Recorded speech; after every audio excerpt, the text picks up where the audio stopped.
Así déjala, doctor, si gustas. Hola, muy buenas noches, ya estamos en vivo, amigos de El Valle de México desde su raíz. Hoy tenemos el privilegio de la 10ª conferencia que tenemos aquí en esta sección de Saberes de Raíz, que para mí es un honor, es muy grato tener a un colega y maestro, porque yo lo admiro mucho también en el sentido del conocimiento. Tenemos al doctor Rodrigo Vega y Ortega. Y bueno, antes de iniciar con su presentación, vamos a platicar un poquito de su currículum. Adelante, Estéreo, y bienvenido, doctor. Un gusto. Hola, ¿qué tal, amigos? Muy buenas noches. Pues efectivamente, hoy estamos con un gran ponente que a continuación les presento. El día de hoy va a estar con nosotros el doctor Rodrigo Antonio Vega y Ortega Báez. Es profesor del Departamento de Historia de SUAYED de Facultad de Filosofía y Letras de la Universidad Nacional Autónoma de México. Realizó estudios de licenciatura en Biología en la Facultad de Ciencias y de licenciatura, maestría y doctorado en Historia por la Facultad de Filosofía y Letras de la UNAM. Es miembro del Sistema Nacional de Investigadores del Consejo Nacional de Ciencia y Tecnología. Participa como tutor en los programas de maestría y doctorado en Filosofía de la Ciencia y de maestría en Docencia para la Educación Media Superior en el campo de conocimiento de historia, ambos, por supuesto, en la UNAM. Y el día de hoy, viernes, vamos a tener el tema el aprovechamiento popular de los recursos naturales a través de las exploraciones geológicas del ingeniero Guillermo Beltrán y Puga en el Valle de México, la naturaleza, 1891 y 1897. Doctor Rodrigo Antonio Vega, un honor tenerlo aquí esta noche con nosotros. Bienvenido, adelante. Muchas gracias, Rosterio, muchas gracias, Juan Garcés, por invitarme a estar con ustedes y con su público. Para mí es muy importante también desarrollar actividades de comunicación pública de la historia, en particular de la historia de la ciencia, porque lo común es que presentemos quienes nos dedicamos a estos temas en foros académicos, con pares, colegas, y rara vez, aunque ya lo estamos haciendo cada vez más, asistimos al público amplio de nuestro país y fuera de nuestras fronteras gracias a las redes sociales con las cuales podemos compartir algunas de nuestras investigaciones y ensanchar la capacidad de quienes hacemos historia de la ciencia para llegar a nuevos públicos. A mí me parece fundamental la tarea que ustedes están haciendo y que debemos, sin lugar a duda, continuar. Las redes sociales nos permiten esta capacidad de seguir adelante y pues muchas gracias por estar conmigo. Y yo espero también, a su vez, pues que no sea la última vez que estemos o que yo esté invitado a su programa, a esta actividad tan loable que ustedes desarrollan. Me gustaría saber si se aprecia la diapositiva inicial que presenté para articular mi charla con ustedes. Sí se ve. ¿Sí? Sí, doctor. Bueno, Adelante. Adelante. muchas gracias. Bueno, pues como escucharon, el título es un resultado de investigación que tiene que ver con la historia de la geología decimonónica, la historia de los ingenieros de minas, de peritos, de geógrafos militares y demás, una revista científica importante en la época, La Naturaleza, y pues 3 exploraciones que llevó a cabo el ingeniero Guillermo Beltrán y Puga en la década de 1890. Aquí les pongo una imagen de este ingeniero, quien es un científico mexicano, me parece que poco conocido en la historiografía. Para mí debería de ser alguien muchísimo más investigado, pero bueno, dada la cantidad de practicantes de la ciencia que hubo en nuestro país en ese momento, bueno, pues nos queda mucho por hacer y sobre todo a las nuevas generaciones el hacer la historia de la ciencia. Yo me he encontrado a Guillermo Beltrán y Puga en numerosas publicaciones, ahora veremos cuáles, y en particular en las revistas científicas de la época. Él además fue docente, ingeniero, fue un burócrata, fue miembro de asociaciones, articulista y seguro que muchas más actividades que aún no conocemos. En particular, en La Naturaleza, la revista de la Sociedad Mexicana de Historia Natural publicó 4 artículos de carácter geológico y de esos 4, 3 son relativos al Valle de México, que son los que voy a exponer a continuación, dado el tema de su canal. El primero es reseña geológica de la Sierra de Guadalupe, Valle de México. El segundo es el Cerro de la Estrella o de Iztapalapa. Y el tercero, apuntes para la geología del Valle de México, el Peñón de los Baños. En particular, quiero iniciar con la definición que da Óscar Jiménez, un historiador de la geología mexicana, acerca de esta disciplina como la encargada de estudiar el planeta, nuestro planeta, y, por supuesto, dividida en 2 áreas, la geología física, toda la parte del subsuelo, del tipo de rocas, los movimientos, hoy diríamos, de la corteza terrestre, y, por supuesto, la dinámica histórica, porque los fenómenos geológicos no solo son contemporáneos, sino sabemos que llevan ocurriendo millones de años. En particular, la geología física estudia la naturaleza, propiedades y distribución de los materiales terrestres, así a grandes rasgos podemos decir las rocas y qué es lo que están conformando. Y también podremos decir que la parte histórica se nutre de las evidencias paleontológicas, estratigráficas y estructurales para conocer cómo ha cambiado la estructura del planeta.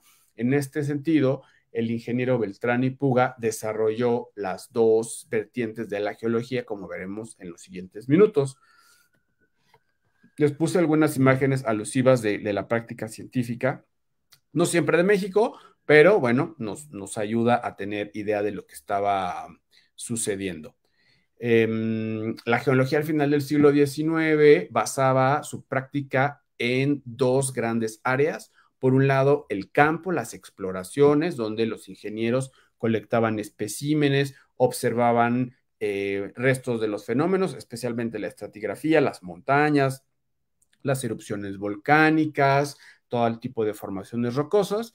Y por otro lado, la práctica de gabinete, en la que, bueno, después de hacer estas exploraciones, regresaban a su casa, a una escuela, a una asociación, a una dependencia gubernamental, y ahí ordenaban y clasificaban los datos, las rocas, todo lo que habían obtenido en las exploraciones. Muchas veces daban a conocer los resultados en revistas, en libros, en folletos, que se imprimían, y en otros casos, bueno, pues solo se quedaba como informes manuscritos.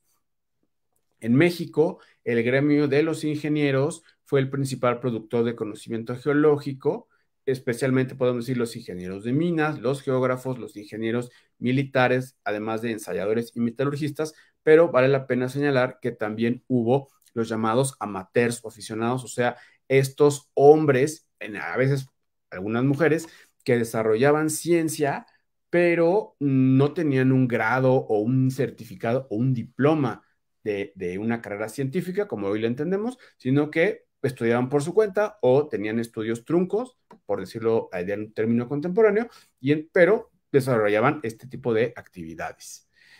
La geología fue una ciencia, fue una disciplina importante a su vez en el siglo XIX por una utilidad social clara, y era que aportaba elementos materiales para la construcción de inmuebles, de túneles, de puentes, el tendido de las vías del ferrocarril, puertos, por supuesto la explotación de los recursos naturales, y pues para construir, imagínense, un edificio al final del siglo XIX o algo como el Palacio de las Bellas Artes, se necesitaban hacer estudios del subsuelo para evitar que estos edificios colapsaran, lo mismo que los puentes, lo mismo que las vías férreas. Aquí les pongo una imagen de la revista La Naturaleza para que se den una idea de cómo era. Y en este sentido, el objetivo de la presentación de hoy que comparto con ustedes es examinar cómo las 3 exploraciones geológicas que llevó a cabo el ingeniero Beltrán y Puga, publicadas en La Naturaleza, hicieron posible que este personaje reconociera, por un lado, los recursos minerales. Aquí no solo estamos hablando de las rocas, sino también de otros fenómenos o de otros productos minerales como el tequesquite, la sal y los manantiales de uso popular. Esto me interesa mucho que lo veamos más adelante. Él reconoce cómo la gente de la Ciudad de México, la gente del Distrito Federal, utiliza este tipo de recursos y luego él los sanciona por medio de su práctica científica. Aquí les pongo una imagen de mayor edad del ingeniero Beltrán y Puga. Como he señalado, la fuente histórica son los 3 artículos que Beltrán y Puga publicó en La Naturaleza y que abordan al Valle de México.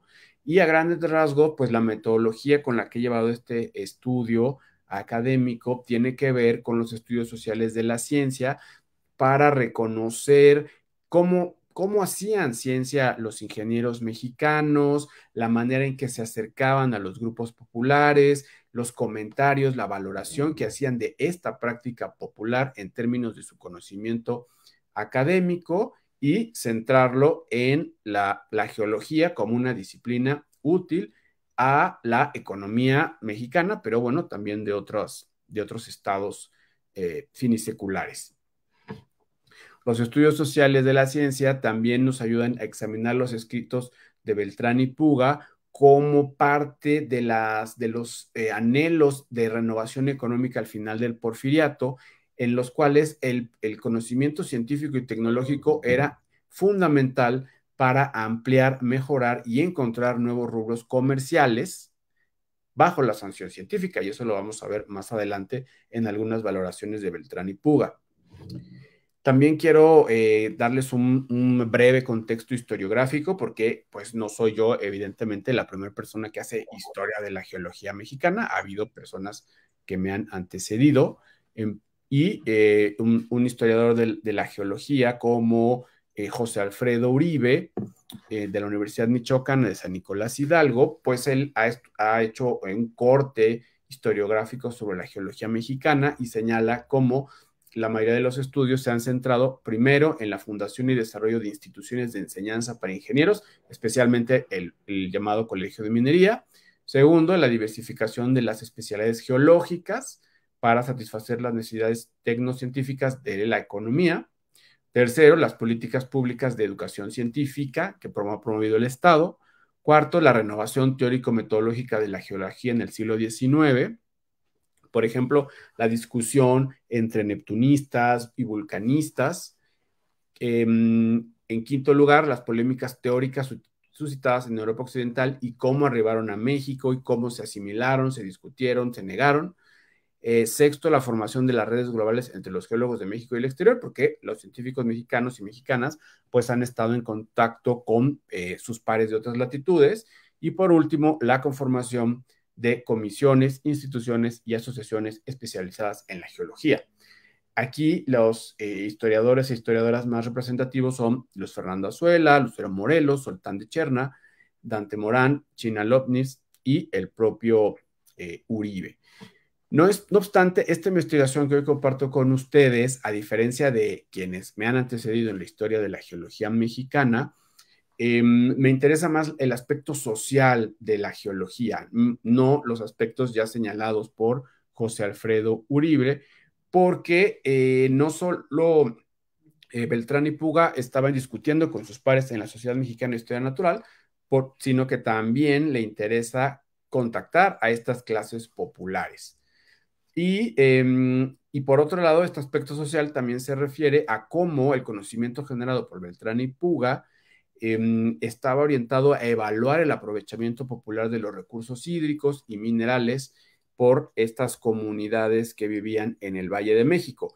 Quiero señalar además que no sería este único caso el de Beltrán y Puga, sino pues habría muchos otros científicos que están desarrollando algo similar en nuestro país, en otras regiones. Bueno, aquí les puse una imagen del Palacio de Minería, entonces Escuela Nacional de Ingenieros. Y para que ustedes tengan un breve contexto de la geología mexicana en el siglo XIX, vale la pena señalar cómo Luz Fernanda Azuela indica que el estudio de las ciencias de la Tierra se inserta en el proceso de desarrollo de varias disciplinas: la geología, la mineralogía, la paleontología y la geomorfología, que se lleva a cabo dentro y fuera de México, y que son las mismas personas las que en el siglo XIX desarrollan estas disciplinas. Después se va a ir especializando dependiendo de cómo avanzan los conocimientos. En el caso de México, la geología estuvo unida siempre a una visión utilitaria de explotación de los recursos naturales. Formó parte importante de los planes de estudio de las ingenierías de minas y, por ende, también tuvo una vertiente acerca de una triada: geología, mineralogía y geografía, que hoy en día están separadas en diferentes profesiones y diferentes licenciaturas, posgrados y demás. Aquí les pongo una imagen de la biblioteca, una de las más completas en el siglo XIX en ciencias de la Tierra, que es la biblioteca del actual Palacio de Minería. Y esto me da pie a señalar que el principal espacio educativo donde encontró cabida la geología, pues fue el Colegio de Minería, después llamado Escuela Especial de Ingenieros, después Escuela Nacional de Ingenieros y hoy actual Facultad de Ingeniería de la UNAM. La geología como disciplina formó parte importante, como les decía, de la instrucción de los ingenieros mexicanos, porque para el trabajo de laboreo de minas y de encontrar nuevas vetas, de renovar aquellas ya utilizadas, pues se requería de la estratigrafía, entre otros conocimientos. También las cátedras de geología formaron parte de los planes de estudio de escuelas como la preparatoria, la Nacional de Agricultura y Veterinaria y la Escuela Normal de Profesores. Aquí habría que señalar que también fue parte de otras escuelas de los estados. No hay que olvidar que fuera de la Ciudad de México también se llevaron a cabo este tipo de espacios tan importantes para la práctica de la geología y de muchas otras ciencias. Les pongo aquí una imagen de la Sociedad Geológica Mexicana, fundada en 1904, y la geología no solo encontró un espacio importante en las escuelas, sino en las asociaciones. En principio, la Sociedad Mexicana de Historia Natural, como lo revela la revista La Naturaleza, también la Sociedad Mexicana de Geografía y Estadística, la Sociedad Científica Antonio Alzate, la Sociedad Minera de México y, como les decía, la Sociedad Geológica Mexicana, que funciona hasta nuestros días. Esta es una imagen del Instituto Geológico de México, hoy Museo de Geología de la UNAM, ubicado en Santa María la Ribera. Dentro de las dependencias gubernamentales, la más importante donde se practicó la geología fue la Comisión Geológica, fundada en 1888, misma que en 1891 se transformó en el Instituto Geológico de México y estuvo vinculado con las otras escuelas que yo ya les señalaba y, por supuesto, las agrupaciones. En el instituto se cultivaron diferentes subdisciplinas como meteorítica, paleontología, mineralogía, petrología, estratigrafía, entre otras, y fue el primer instituto dedicado a la investigación especializada en geología bajo el amparo del Estado mexicano y que permitió a varios practicantes de la geología dedicarse, como diríamos hoy, de tiempo completo a esta disciplina. Hubo otras instituciones donde la geología encontró lugar. Aquí les pongo la imagen del Museo Nacional, que hoy es el edificio del Museo Nacional de las Culturas, ubicado junto a Palacio Nacional. Y en su revista Los Anales del Museo Nacional encontramos ejemplos de cómo la geología estuvo presente. Hay obras fundamentales que marcan la madurez de la práctica geológica mexicana, como el bosquejo de una carta geológica de la República Mexicana, que ven aquí la imagen, la Carta Minera de la República Mexicana, la Carta Estadística Minera de la República Mexicana y varias cartas de los estados y los distritos mineros en los que se visualizó, hasta donde fue posible, la información geológica que acumularon los practicantes de la geología, ya fuera de manera personal o en los espacios académicos que antes mencioné. Bueno, ahora hasta donde he podido, no he podido realizar una investigación pormenorizada de la vida de Guillermo Beltrán y Puga, pero comparto los datos que tengo a la mano. Como les decía al principio, es un ingeniero poco conocido en la historia de la ciencia mexicana. No conozco hasta ahora una biografía amplia de este, pero aquí les doy algunos datos. Por un lado, sabemos que nació en la Ciudad de México el 4 de marzo de 1863 y falleció el 31 de enero de 1939 en Nueva York. Fue un ingeniero destacado, lo vemos en varios espacios importantes del Porfiriato. Egresó de la Escuela Nacional de Ingenieros con los títulos de ingeniero geógrafo e ingeniero topógrafo e hidrógrafo. Formó parte de la Comisión Internacional de Límites entre México y Estados Unidos.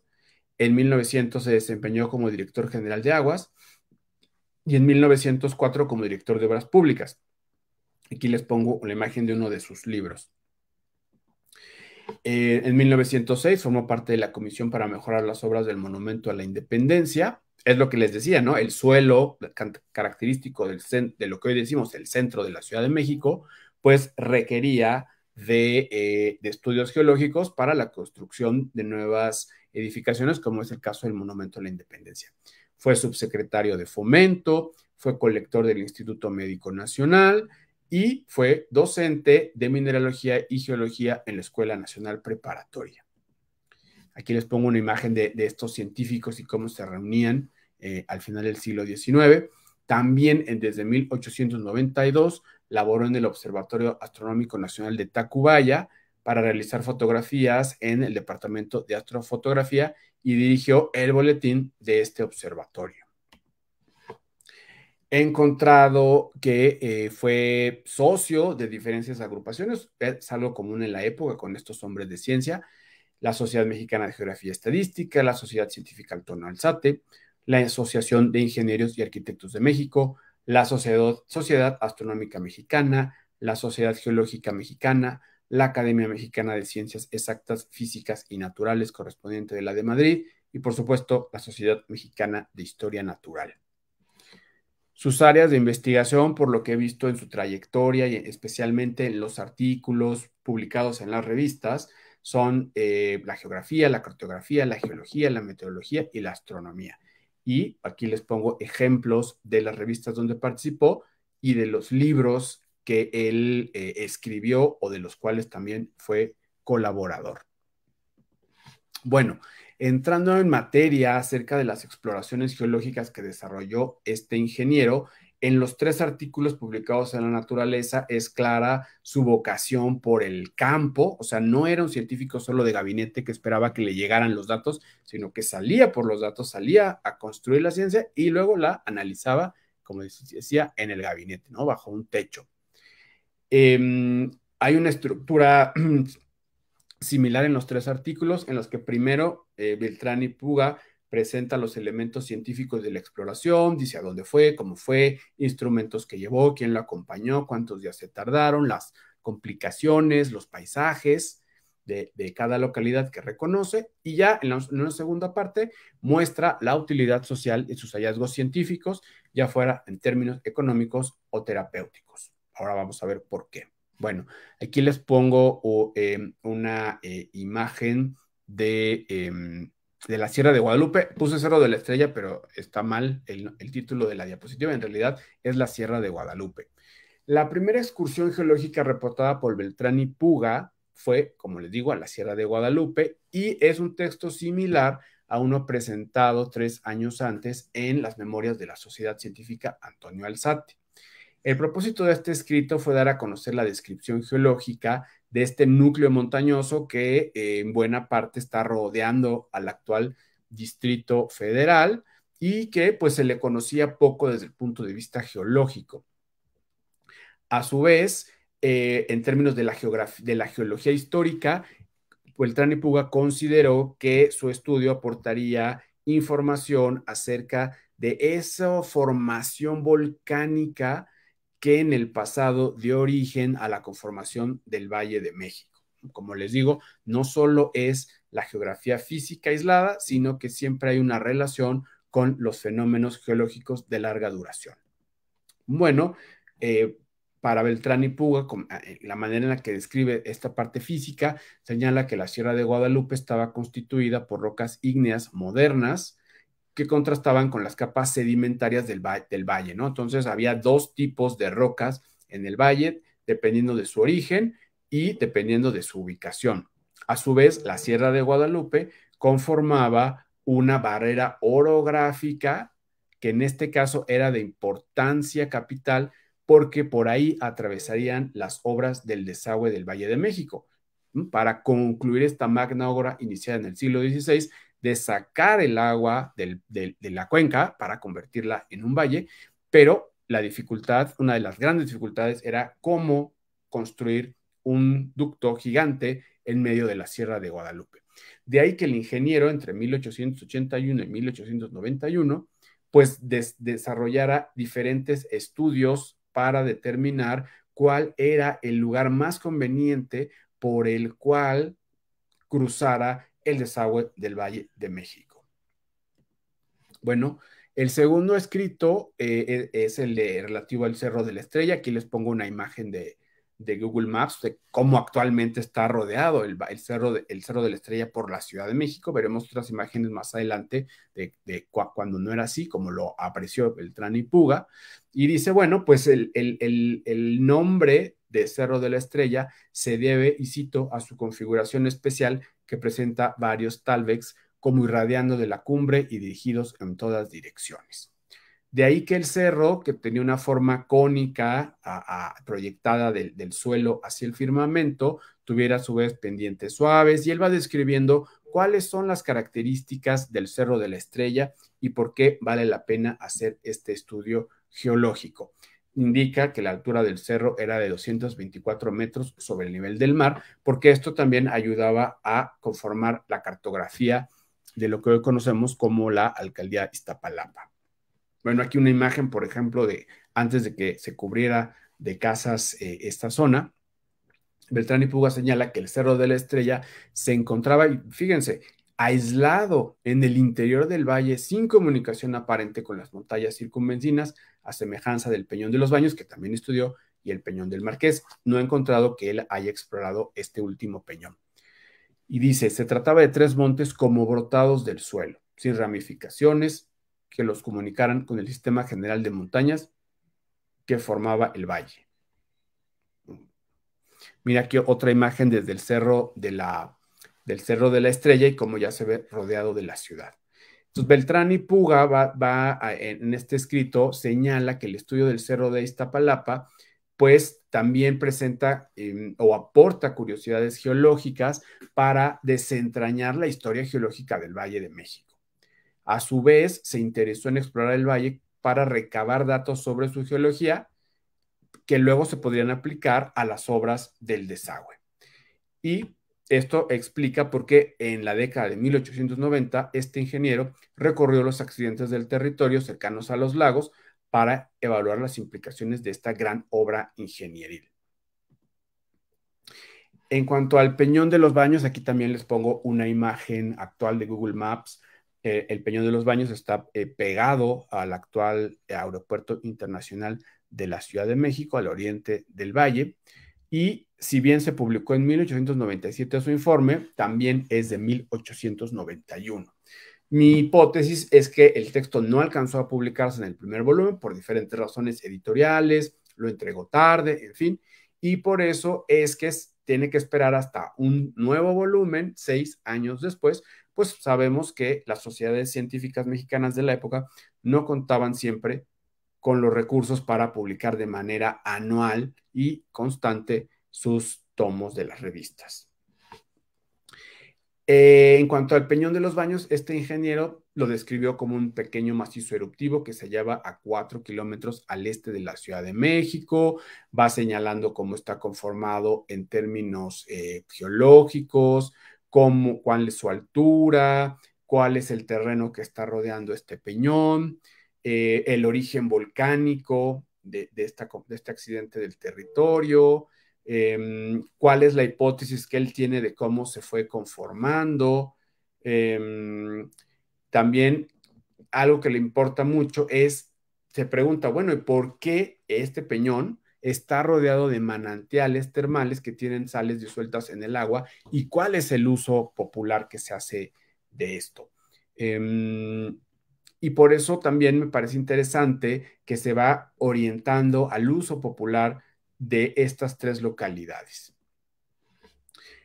Estos escritos también reflejan las actividades científicas de Beltrán y Puga al explorar el Valle de México, evaluar su geología, tomar nota de los recursos minerales e hídricos que se usaban en las localidades, como ahora vamos a ver. Bueno, aquí también les pongo una imagen contemporánea de la cima del Cerro de la Estrella. El aprovechamiento de los manantiales fue un aspecto que le interesó mucho a este ingeniero. Tomó muestras de diferentes manantiales ubicados en los montes y las serranías, describe el tipo, coloración, sabor, olor del agua, manda a hacer análisis químicos. El primero fue el Cerro de la Estrella, el cual, según este ingeniero, estaba conformado por rocas ígneas no del todo enfriadas, o sea que todavía no había concluido el proceso geológico posterior a la erupción, y que el calor volcánico aún se conservaba a grandes profundidades. Por eso señala que el agua de los manantiales del Cerro de la Estrella tenía una temperatura entre 22 y 15 grados. Tenía sales sulfurosas disueltas, tenía un sabor azufrado, era una vista cristalina que dejaba ver las piedras del fondo en estos manantiales. Y ahora uno se pregunta, ¿y seguirán existiendo estos manantiales en el Cerro de la Estrella? ¿O ya se habrán acabado por la creciente presencia del ser humano? Es interesante cómo Beltrán y Puga indica que los habitantes del pueblo de Iztapalapa aprovechaban los manantiales para curar diferentes padecimientos cutáneos y nerviosos de forma popular, ¿no? No era una prescripción médica ni farmacéutica. Aquí les puse una imagen que encontré en internet de una de las cavernas que están en el Cerro de la Estrella. Como les digo, indica Beltrán y Puga que consulta a los habitantes de Iztapalapa para que lo guiaran a la caverna ubicada en el lado este del cerro, y cito, la cual emitía todas las mañanas aire caliente, probablemente vapor de agua, y fin de la cita, que debido a la baja temperatura se condensaba por el enfriamiento atmosférico, ¿no? Entonces Beltrán y Puga, para reconocer la estructura geológica de estas localidades, requería de entrevistarse con los habitantes. O sea, podemos decir que hace también un estudio antropológico, etnográfico. Cerca de esta caverna se ubicaba el antiguo temazcal, que él le dice del emperador Moctezuma. En realidad no sabemos si iba Moctezuma o no, pero así se le decía. Y al noroeste del Cerro de la Estrella se encontraban manantiales de agua pura y potable, cuya temperatura oscilaba entre 11 y 16 grados. Uno de los manantiales estaba cerca del templo en que se veneraba una de las imágenes predilectas del pueblo, pero no dice cuál. O sea, habría que contrastar con la historia de Iztapalapa para tener una idea de cuál podría haber sido y cuál es el templo exacto. Lo cierto es que en términos de la historia de la ciencia destaca que Beltrán y Puga recabó datos químicos, geológicos, termométricos, podemos decir también sociales, con el propósito de evaluar las capacidades económicas de los manantiales. O sea, no es una investigación solo meramente científica por saber la geología, sino, bueno, y esto cómo puede generar dinero a los pobladores o al Estado incluso. Aquí tienen otra imagen, aquí sí, probablemente similar o más cercana a lo que debió haber percibido Beltrán y Puga de un Valle de México con mucha menos población que la que conocemos hoy día. Beltrán y Puga también describe algunos manantiales usados por los pobladores de Iztapalapa, en los que lavan la ropa, llevan agua para el ganado menor que tenían, algunos que se siguen utilizando con propiedades terapéuticas y abastecer agua al pueblo de Iztapalapa. Cabe señalar que los manantiales terapéuticos fueron de gran interés para varios científicos mexicanos al final del siglo XIX por la hidroterapia. O sea, esta manera de curar enfermedades que en diferentes partes del mundo cobró relevancia, y en México no fue la excepción. Hubo diferentes proyectos y, por supuesto, balnearios terapéuticos para que la gente curara diferente tipo de afecciones. Entonces, de ahí que Beltrán y Puga le interese también echar a andar este rubro económico. La Sierra de Guadalupe, les pongo aquí una imagen de la capilla del Pocito, esta famosa construcción en la Villa de Guadalupe, cuando todavía no había sido remodelada como la conocemos hoy. En el caso de la Sierra de Guadalupe, el ingeniero también va a describir las aguas que corrían en los mantos subterráneos y los manantiales alrededor del pie de la serranía de Guadalupe, y los va a dividir en dos clases. Primero, los manantiales formados por las filtraciones del agua que provienen de las montañas, y segundo, los manantiales de las corrientes subterráneas. O sea, él va a reconocer que son dos tipos importantes de manantiales dependiendo de su origen geológico. El interés mayor de Beltrán y Puga es el de los manantiales de origen subterráneo, por conocer de dónde venía el agua, a qué profundidad brotaba, los canales naturales del sistema rocoso de origen ígneo y cómo esto podía también generar baños de hidroterapia. Aquí les pongo otra imagen más contemporánea de dicha capilla.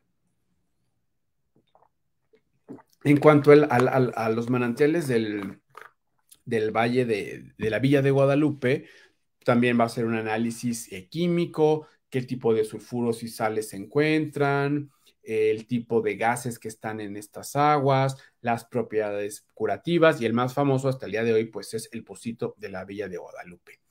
El análisis científico de estos manantiales de origen subterráneo, en particular el del Pocito de la Villa, pues cobra relevancia por la afluencia de personas que todos los días iban a beber esta agua o a obtener agua por sus propiedades terapéuticas. Aquí les pongo una imagen del farmacéutico Gubecindo Mendoza. Hoy voy a decir por qué. El ingeniero Beltrán y Puga va a señalar que algunos pobladores cercanos a la Sierra de Guadalupe habían detectado nafta, petróleo y otros aceites minerales en pequeñas cantidades que afloraban cuando hacían perforaciones para los pozos. Beltrán y Puga, como les digo, que conoce a la población, se entrevista con los pobladores, entonces acude a los lugares donde esta gente reporta nafta, petróleo y aceites minerales. Dice, bueno, pues son perforaciones empíricas, hace falta perforaciones hechas por ingenieros. También va y recaba muestras minerales, las cuales manda a la Escuela Nacional de Ingenieros, y el dictamen es, bueno, no es viable su aprovechamiento económico por su escasa cantidad y la falta de pureza en este tipo de productos del subsuelo. También aprovecha para analizar desde el punto de vista científico los manantiales terapéuticos de la Hacienda de Aragón, cercanos a la Villa de Guadalupe, que antes había visitado, como les digo, el farmacéutico Gumecindo Mendoza, ¿no? Ampliamente conocido en la historia de la ciencia mexicana. Probablemente en esta zona de la ex hacienda de Santana, Aragón, es donde se habrán encontrado los manantiales que Beltrán y Puga examinó.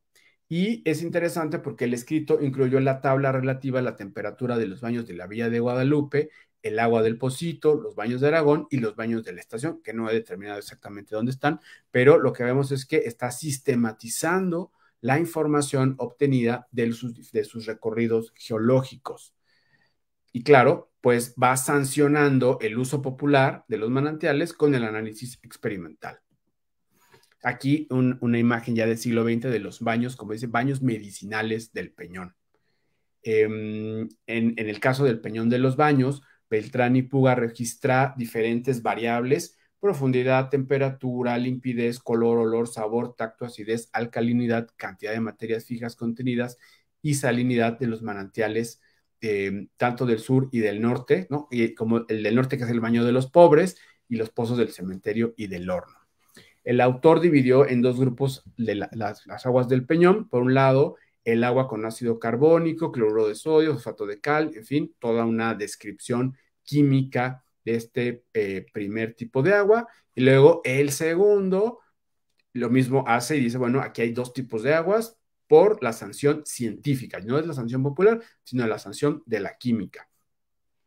Y el análisis de la composición de los dos grupos de manantiales hizo posible reconocer el tipo de agua y su uso terapéutico, dependiendo de las enfermedades a tratar. O sea, no eran iguales y entonces podían curar enfermedades de la piel, gástricas e incluso psiquiátricas de forma diferente.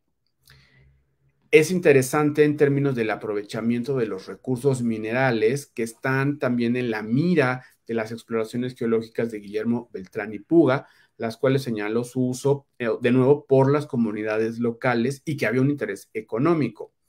En el caso de la reseña geológica de la Sierra de Guadalupe, Beltrán y Puga expresó que resultaba de interés científico el estudio de los sedimentos químicos conocidos como tequesquite y sal común. Aquí les pongo un ejemplo del tequesquite que se sigue consumiendo en el Valle de México.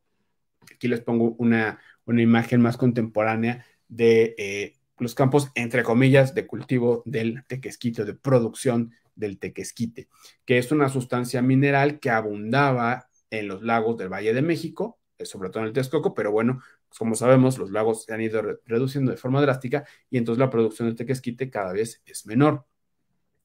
Este autor observa que los pobladores de las riberas lacustres aprovechaban el tequesquite a través de las eflorescencias y las costras que se presentaban en las riberas de los lagos y que se les detectaba por el color blanco agrisado y a veces amarillento.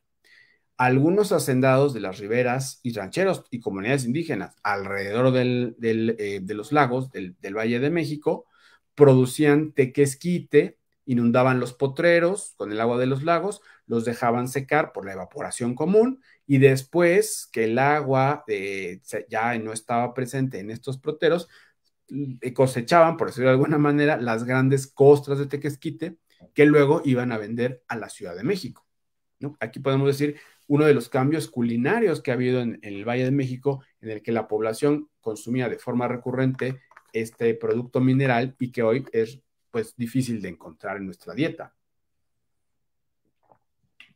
Esta es otra imagen contemporánea de cómo hoy en día se recoge la costra de tequesquite. Los dueños de las haciendas, los rancheros, las comunidades indígenas, como les decía, vendían en la Ciudad de México el tequesquite porque era podemos decirle, una especia, un condimento de muchos alimentos y también se transformaba en ácido carbónico y bicarbonato de sosa, ¿no? Con los conocidos usos terapéuticos. Beltrán y Puga dice, este es un comercio poco aprovechado que está en manos populares. ¿Por qué no, le dice al gobierno federal, llevar a cabo un estudio pormenorizado para reconocer cuánto se puede producir de manera científica y podemos decir hasta cierto punto industrial el tequesquite en el Valle de México para exportarlo a otras comunidades fuera del Valle de México y a lo mejor hasta en el extranjero, ¿no? O sea, iniciar su consumo global. En cuanto a la sal común, Beltrán y Puga dice, bueno, pues también se encuentra disuelta en grandes cantidades en los lagos y habría que, le dice el gobierno federal, pues, ¿por qué no empezar un ramo comercial de la sal de los lagos, que además sea un ingreso de las comunidades? Y dice, bueno, ¿por qué no se podría empezar a hacer esto en comunidades como Santiaguito, La Magdalena, Santa Isabel Tola? Aquí les puse un ejemplo de hoy, Santa Isabel Tola, junto a la estación del metro Indios Verdes, muy conocida, y también ahora del cablebús, San Juan de Aragón, San Lorenzo de las Salinas, o sea, que los pobladores, bueno, pues tengan un ingreso constante a través de la producción salinera de los lagos. Aquí les voy a poner una cita larga para que se den una idea de la riqueza de las fuentes de los tres textos de Beltrán y Puga, y dice sobre la forma de explotación lo siguiente. Recogen los naturales de estos pueblos de la tierra tal como se encuentra en la superficie del suelo y la colocan en receptáculos de tierra apretada y que afectan la forma parabólica que comunica por la parte inferior por medio de un tubo de carrizo, con un receptáculo que generalmente está formado por una olla de forma especial. Una vez colocada la tierra, vierten agua del mismo lago, la cual pasa hacia abajo lavando toda la tierra y después de pasar por el carrizo, la reciben en el receptáculo especial, donde llega casi saturada de la sal. Recogen esta agua y por medio del fuego aceleran la evaporación y obtienen la cristalización del conjunto de sales que contenía la tierra lavada, obteniendo así lo que en el comercio se llama sal de la tierra, para distinguirla de la sal marina. La tierra que sirvió para el lavado La arrojan después a los lados de sus habitaciones, que reuniéndose en grandes cantidades, va formando unas eminencias que afectan la forma de un cono truncado por su parte superior y en el interior del cual tienen los pobres indígenas su casa y su laboratorio. Claro, aquí un laboratorio entre comillas. Lo que vemos es que Beltrán y Puga también aporta información antropológica, no solo está hablando de geología, sino que está hablando de la sociedad y su relación con los accidentes del territorio y los recursos minerales producto de la geología local. La descripción de la forma artesanal de producción de sal fue parte de este reconocimiento del aprovechamiento local que comento para ciertos recursos minerales. Este ingeniero también se interesó en recomendar al gobierno la mecanización de la producción salinera con el propósito de aumentar su comercio por todo el país. Aquí les pongo un vendedor de sal en Colombia, que seguro sería parecido a los que había en México. En el caso de apuntes para la geología del Valle de México sobre el Peñón de los Baños, el ingeniero analizó dos recursos minerales. En principio, la sal común, que ya vimos que era de su interés, que también dice, bueno, hay que extraerla a partir de las sales disueltas en los manantiales, producto de las rocas sedimentarias de la base de la montaña. Y luego dice, bueno, esto va a producir costras salineras en los bordes de los manantiales que también se pueden vender en la Ciudad de México. El segundo recurso que le interesa a Beltrán y Puga en este caso eran la toba, que son rocas volcánicas y él nota que los lugareños se aprovechaban para la construcción de casas, extraer la cal por medio de la calcinación en hornos especiales y dice, bueno, esto podría también mecanizarse o dicho de otro modo, industrializarse para crear un rubro económico de importancia.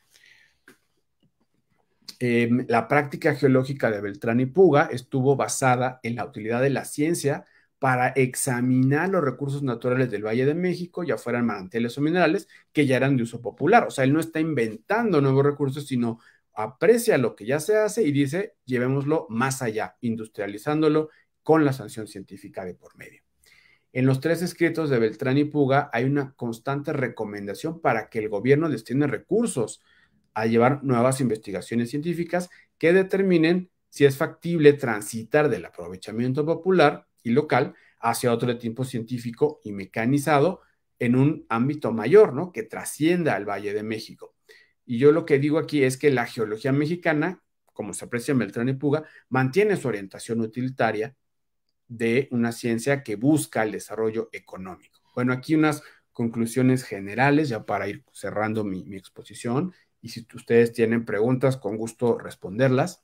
Primero que Guillermo Beltrán y Puga fue un ingeniero importante, tiene una amplia práctica geológica en el Porfiriato. Varios de sus escritos versan sobre las exploraciones que llevó a cabo por el país. Aquí les presento las del Valle de México. En 1891, Beltrán y Puga desarrolla una serie de exploraciones en el valle, sobre todo en la zona norte y oriente, porque le interesa la construcción del desagüe y entonces se requiere información, datos, muestras geológicas para encontrar el mejor lugar con la cual construir este gran desagüe.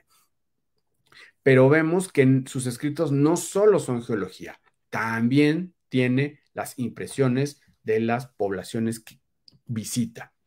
El aprovechamiento de los manantiales cercanos o de las zonas que va de las localidades que explora, pues habla de la tradición terapéutica popular, cómo se utilizan para agua potable, lavado de ropa. También es importante la sanción científica que lleva a cabo de cada manantial. La base es el análisis químico para, con ese parámetro, decidir, bueno, sí o no vale la pena seguir explorando este tipo de manantiales. También se nota que este ingeniero tiene un ojo avisor sobre el uso popular de los recursos minerales de estas localidades, que hace propuestas del gobierno, que le interesa vincular a la Sociedad Mexicana de Historia Natural con estos proyectos para mejorar el aprovechamiento del tequesquite, la sal y la toba, y con esto tener un comercio mayor de estos recursos naturales. Me parece claro que los tres escritos que yo presento en esta charla muestran las relaciones entre la práctica de la geología y sus implicaciones sociales, en este caso el Valle de México, Y entonces, como les he señalado, pues Beltrán y Puga no solo tiene un estudio científico amplio en los 3 escritos, que está dirigido a sus pares académicos, en términos de la dinámica geológica, de las 3 localidades, sino que también toma en cuenta la manera en que los pobladores viven la estructura, la composición geológica de sus localidades y cómo sacan ventaja de ello. Me parece que me hace falta para nuevas investigaciones, pues revisar los escritos de este ingeniero en las memorias de la Sociedad Científica Antonio Alzate, el anuario del Observatorio Astronómico Nacional de Tacubaya y anales de la Sociedad de la Asociación de Ingenieros y Arquitectos de México. Estos son los escritos que revisé. Es el primero es de la Sociedad Alzate, porque les digo que es un antecedente de uno de los que está en la naturaleza. Y bueno, aquí está mi correo, por si después alguien tiene el interés de contactarme y que pueda hacerlo. Muchas gracias, y si tienen comentarios, preguntas, estoy gustoso de escucharlas y mantener la comunicación con ustedes ahora mismo. Muchas gracias, doctor. Muy, muy interesante. Ya me llené de apuntes. Tengo muchos comentarios.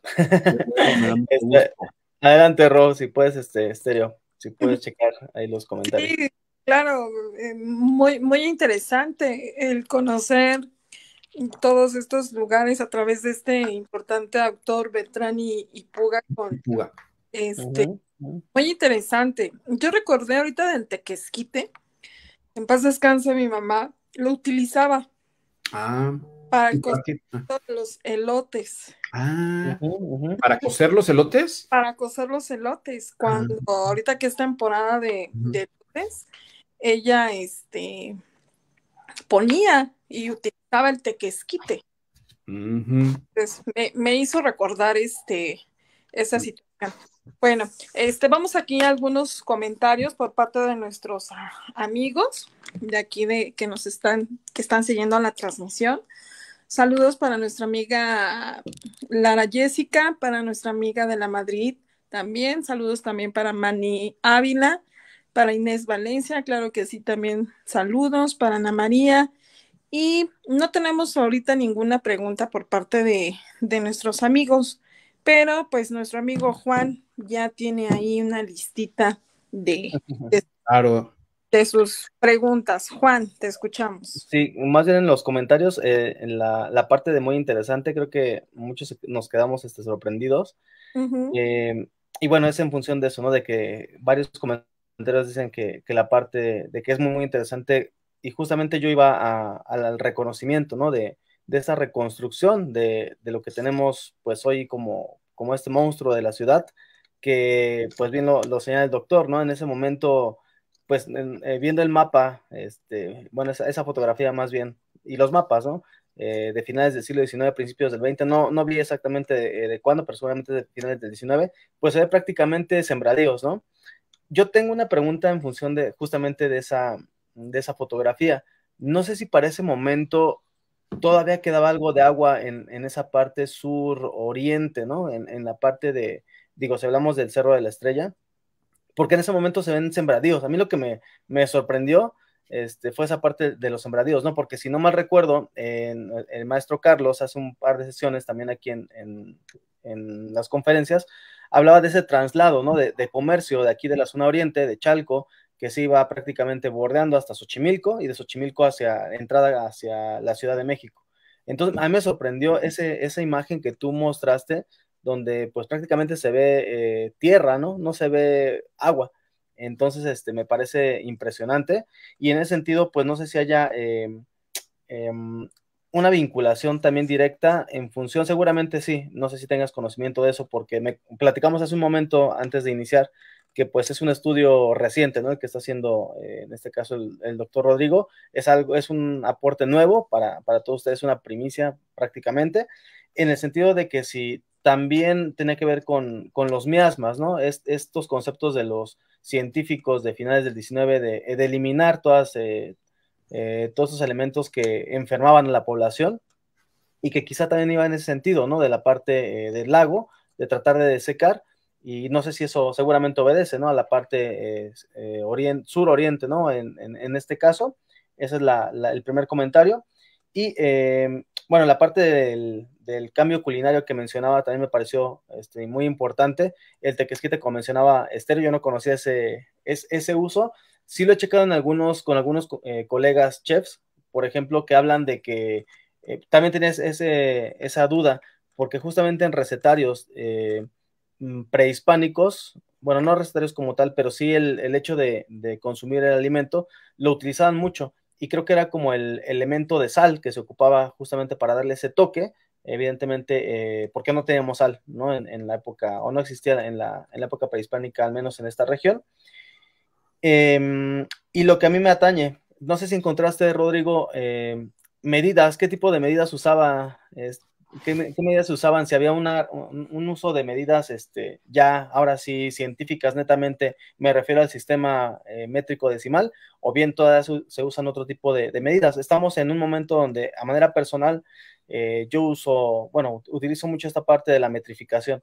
Y justamente cuando están estos escritos, es cuando se está desarrollando apenas el departamento como tal, ¿no? El departamento de pesas y medidas que está estableciendo, ya hay una reglamentación, pero a final de cuentas está en papel, ¿no? No hay una legislación neta. Entonces a mí me parece muy interesante y de manera personal importante. En ese sentido, si tú encontraste, pues qué tipo de medidas, ¿no? Son las que utilizaban. Y la última, si también los geólogos estaban relacionados directamente con los militares. En este momento, sabemos que a principios del 19, netamente, ¿no? Los militares andaban ahí explorando, haciendo mediciones, para obviamente los límites de los territorios. Nada más eso, doctor. Voy a empezar por la metrificación. Bueno, pues Beltrán y Puga basa todos sus escritos en el sistema métrico decimal porque ya es el lenguaje universal de la ciencia occidental y entonces esa comunicación científica fluida de la parte química, la parte geográfica, geológica y demás, ya está basada completamente en el sistema métrico, que es lo común además ya en las revistas científicas porfirianas, ¿no? Ya el metro, el kilo, el litro y demás. Claro. Sí alude a las medidas populares en estos pueblos de cercanos al norte y oriente de la Ciudad de México, pero el escrito fundamentalmente es el sistema métrico decimal. En términos, tu última pregunta de los ingenieros militares en la práctica geológica, pues sí están implicados, pero sobre todo están implicados en función de la geografía, porque en el siglo XIX, ya tardío, principios del XX, varios ingenieros militares van a participar en los proyectos de reconocimiento geográfico general, principalmente la Comisión Geográfico Exploradora, pero también, y la Comisión de Límites con Estados Unidos y con Guatemala, y después con Belice.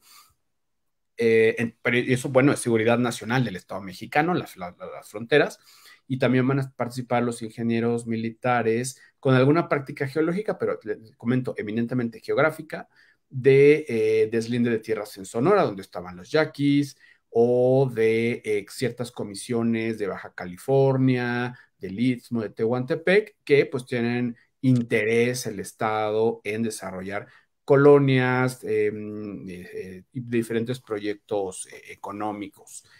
Voy a regresar a la parte culinaria. A mí también me sorprendió mucho ver cómo Beltrán y Puga, me parece que los historiadores y las historiadoras de la ciencia mexicana no hemos reparado demasiado en que estos hombres, y digo hombres porque en general no tenemos a las mujeres haciendo este tipo de práctica científica en nuestro país, los hombres que lo están haciendo, nos hemos centrado más en el aspecto positivo de las ciencias naturales, geográficas del territorio, y hemos dejado de lado que también hay información y una valoración de estos hombres acerca de su propia sociedad y con quienes están conviviendo, y es interesantísimo que validan de alguna manera a los pobladores como informantes locales, porque no es que Beltrán y Puga diga, yo vengo solo a ver aquí qué encuentro, ¿no?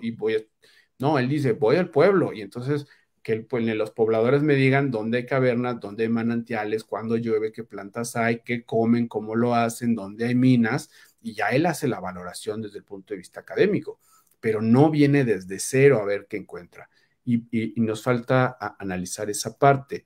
Y el tequesquite, pues sí, es un elemento que fue fundamental en la dieta del Valle de México y que, bueno, pues conforme la desecación se pierden también. Regresando a esto que preguntabas de los lagos, es muy poco lo que habla Beltrán y Puga de los cuerpos acuosos en esta zona del valle, probablemente porque no eran de su interés en ese momento que hace las exploraciones, no es mucho tiempo el que está recorriendo, o sea, son excursiones de un par de días muy puntuales y su interés, además, fundamental es complementar, no es el quien va a determinar el punto exacto donde hacer el desagüe, pero sí contribuir a ello y por ende, pues no se fija demasiado en los cuerpos de agua. Serán otros ingenieros los que ya tengan estas ideas muchísimo más claras, pero también médicos y farmacéuticos los que van a hacer estudios más puntuales y muchos van a estar en las revistas. Lo que señalabas de la teoría miasmática, posiblemente porque a Beltrán y Puga no le interesan mucho los cuerpos de agua y su formación no es médica, tampoco hace demasiado énfasis en ello, pero sí señala cómo las aguas sulfurosas, los manantiales, bajo la teoría de los miasmas, pues sí ayuda a sanar algunas enfermedades, pero en realidad solo las menciona. No hay un estudio etiológico, no hay un estudio pormenorizado de cómo, por qué lo ayudan, cómo lo ayudan y a qué enfermedades y quién fue, ¿no? Simplemente es, bueno, pues hay una sanción popular, la gente va, la gente dice que se cura y habría que hacer investigación al respecto, ¿no? Que otras personas vayan a hacerlo. Él dice, pues, o sea, no lo dice, pero es claro que no es su competencia entrar en materia médica y en materia farmacéutica. De hecho, aparentemente él no realiza los estudios químicos, sino que los manda a la escuela de ingenieros y entonces ahí es donde el especialista, el catedrático de química, seguramente es quien hace los estudios y Beltrán y Puga los comparte, ¿no? O sea, lo que vemos es que hay una colaboración, hay una comunidad que está colaborando para llegar a resultados científicos. Claro. Muchísimas gracias, doctor Rodrigo. Rodrigo siempre me comenta desde que nos conocimos, háblame de tú, pero a mí la verdad me impone, Rodrigo, te respeto mucho por todo lo que has hecho y te lo he dicho siempre que nos vemos. Reconozco mucho esa sapiencia que tienes, todo tu carrera, toda tu trayectoria como historiador. En verdad, como colega yo te admiro mucho, te doy las gracias por darnos este espacio, más bien porque sé que eres una persona muy ocupada. Bueno, sabemos que eres una persona muy ocupada y que te tomaste ese tiempecito para compartirlo con todos los amigos. Y es un tema, ¿no? Que también, pues es reciente para ti, pero a final de cuentas está muy bien explotado. A mí me hiciste pensar mucho, me dieron muchas ideas para repensar y reconstruir nuestra parte del Valle de México, que es lo que pretendemos, pues básicamente Estéreo y yo. Y bueno, jamás me imaginé que a través de la parte geológica pudiéramos reconstruir, ¿no? Todo esto que tú mencionaste, desde la parte culinaria, la parte social, de las costumbres, ¿no? Esta parte de la historia cultural incluso, la parte medicinal, que a mí eso me pareció, me estalló con varias ideas que mencionaste, me hiciste pensar muchísimo. En verdad, yo te agradezco. Y bueno, pues nada, ¿qué más podemos agregar, Ron? Para ahorita dar un comercial final.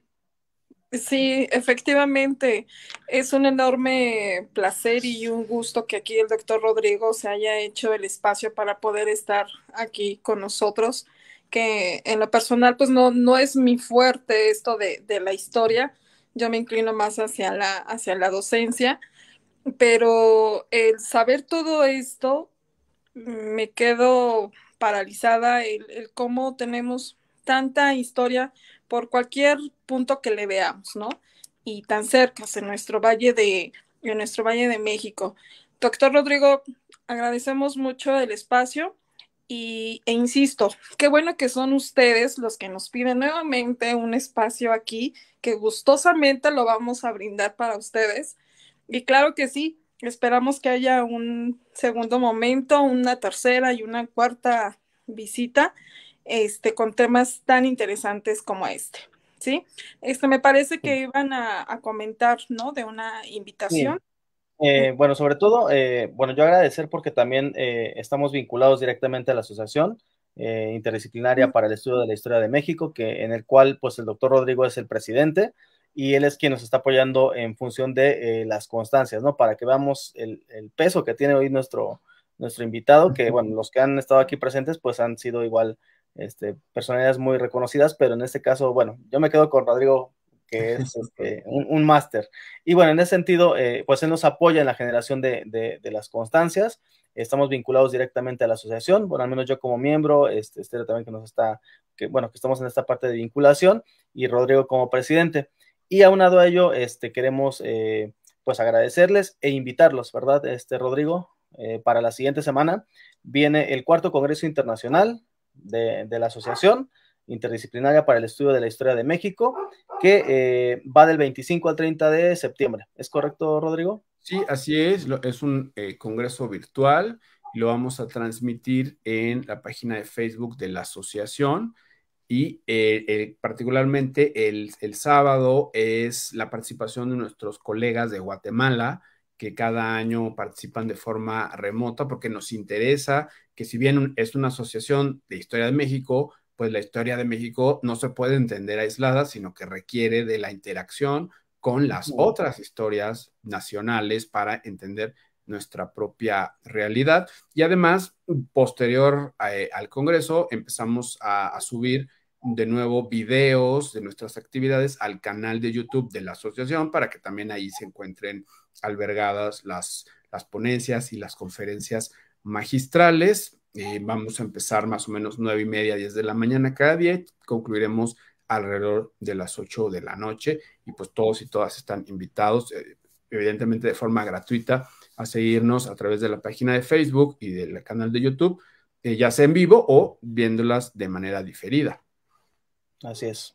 Y bueno, sobre todo, y cabe resaltar que, bueno, algunos miembros, más bien, sí, la mayoría de los miembros de la asociación vamos a participar. Entre ellos, bueno, va a estar el doctor, que prácticamente, creo que nosotros vamos a iniciar las mesas, si no Sí, mal recuerdo. Entonces sí. los invitamos, van a estar muy interesantes estas conferencias, al menos, bueno, todas van a estar, por lo visto, muy, muy buenas. Digo, me incluyo porque ahí participamos nosotros, pero hablamos sobre el siglo XIX el día lunes, pero conéctense, va a estar muy, muy interesante. Los invitamos, como comentó el doctor Rodrigo, pues de manera gratuita, se pueden conectar de manera remota y reproducir también los videos. Vamos a ir a publicar también en la página, ya me corriendo con Estéreo, para que podamos hacer el vínculo de transmitir también y darle difusión, ¿no? Que es lo que nos interesa, a toda esta parte del conocimiento, a la historia, no solamente del Valle de México, porque como comenta Rodrigo, pues tenemos que ocupar otras historias, no solamente la de nuestro país, sino también vincularla, ¿no? Con otras naciones también, y en este caso, bueno, tenemos algunos invitados especiales. Doctor Rodrigo, sin más por agregar, las redes ya nos las proporcionaste, vamos a estar dándole movimiento al video, y muchas gracias por todo, en verdad, te digo, respeto, siempre va a ser así, Rodrigo, aunque me digas que se te hable de tú, no voy a poder, te respeto mucho, te admiro mucho, en verdad, y síganlo también al doctor Rodrigo, tiene cosas muy, muy interesantes, ha publicado cosas muy, muy interesantes, varios libros, varios artículos, por favor, sigan esa parte, y bueno, ojalá que te tengamos de nueva cuenta, doctor Rodrigo, por acá, y muchas gracias por este espacio. Pues gracias de nuevo por la invitación e insisto en este espacio tan importante de comunicación pública de la historia que tanta falta nos hace de trascender los límites académicos que son reducidos, nuestro ámbito académico siempre es reducido y que este tipo de iniciativas y de esfuerzos que ustedes llevan a cabo nos ayuda a salir de nuestro cascarón académico y llegar a más personas y también nos pretende un reto de cómo comunicarnos a otros públicos sin dejar el rigor de la investigación que hacemos, pero que no son nuestros pares. Y eso hay que seguir haciéndolo y también los felicito por hacer eso. Sí, y Muchas pues bueno, gracias. para felicitar a ambos, ¿no? El trabajo que en la manera de difundir, tanto usted, doctor Rodrigo, tanto mi compañero Juan, la manera de difundir este importante espacio y conocimiento para todos los que no estamos tan empapados acerca de este tema. Muchísimas gracias, les agradecemos mucho. Gracias. Y pues, amigo Juan, ¿algo más que por comentar? Nos vemos, amigos, entonces en el siguiente espacio. Ya sabes de raíz que. Gracias, doctor. Bonita noche, estéreo. Amigos, a los que nos están viendo, linda noche.